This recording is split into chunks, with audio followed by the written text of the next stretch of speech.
Il ne faut pas être sûr de toi comme ça enfin. Rien n'est certain dans le monde. Chaque jour, ça s'accélère à la vitesse 2.0. Sur les marchés financiers, des milliards s'échangent chaque nanoseconde. Tu t'imagines? Et toi, tu débarques. Tu veux faire du business. Tu veux faire entrepreneur. Regarde toutes ces sociétés derrière moi et sur les réseaux sociaux qui cherchent à se faire valoir. Elles veulent absolument, par tous les moyens, attirer l'attention. Mais c'est l'inverse qu'il faut faire. Ce sont les gens qui te donnent leur attention. Il faut faire preuve d'humilité. Il faut faire preuve de sagesse. Souvent, on a tendance à confondre les gens avec des clients. Et ça, c'est une erreur monumentale. Tu crées un fossé entre toi et les personnes, une distance, un vide. Regarde-moi par exemple. On me traite de foufou. On me traite de grand couillon. On dit que je suis un mec bizarre, un mec perché. Et alors? Tu as remarqué que tout le monde pense à moi, tout le temps, sans exactement pouvoir s'expliquer pourquoi? C'est parce qu'on me sous-estime. On me sous-estime et pourtant j'ai marqué dans leur esprit mon image, comme un logo qui serait gravé dans leur disque dur mental. Tu vois? Et comment j'ai fait ça? C'est parce que moi, contrairement à vous, j'ai appris à vous connaître. J'ai pris du temps. Je connais vos faiblesses. Hein? Vous pensez que faire de la publicité, de la communication, ça consiste à traiter les stéréotypes. Parce que l'homme est un animal grégaire. L'homme est un animal qui a peur. L'homme fonctionne par la peur. C'est pas exactement vrai. C'est pas exactement vrai. Non. On est tous différents. En fait, chacun de nous avons des besoins qui sont motivés par des envies, par des rêves, par des passions.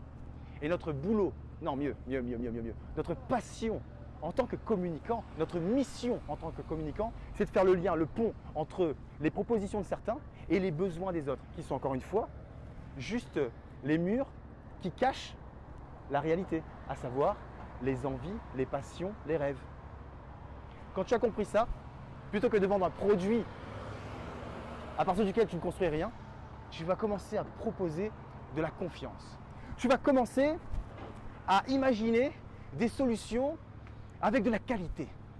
Et même ceux qui n'ont jamais été tes consommateurs, ils vont se mettre à se dire « mais attends, je n'ai rien d'autre à dire sur cette marque, sur ce service, sur ce produit, que des choses positives. » Donc, logiquement, cette personne, sans même avoir testé ce que tu es, ce que tu as, ce que tu vaux, va commencer à être ton prescripteur, ton avocat.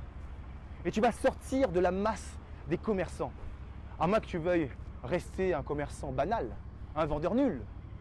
On est bien d'accord, tu veux devenir un expert, un mec excellent, une référence, une pointure dans son domaine, dans son secteur. Dans ce cas, il faut travailler sur les détails, sur les petits défauts qui viennent te parasiter. Et tu le sais, comme moi, depuis les millénaires, le diable se cache dans les détails. Tu n'as pas d'autre solution. Si tu veux y arriver, tu dois donner le meilleur. Tu dois offrir le meilleur, tout le temps, partout et tout le temps. Une bonne campagne de communication, c'est un bon geste, un bon mot, une bonne idée. Tu connais le schmouss de Nike?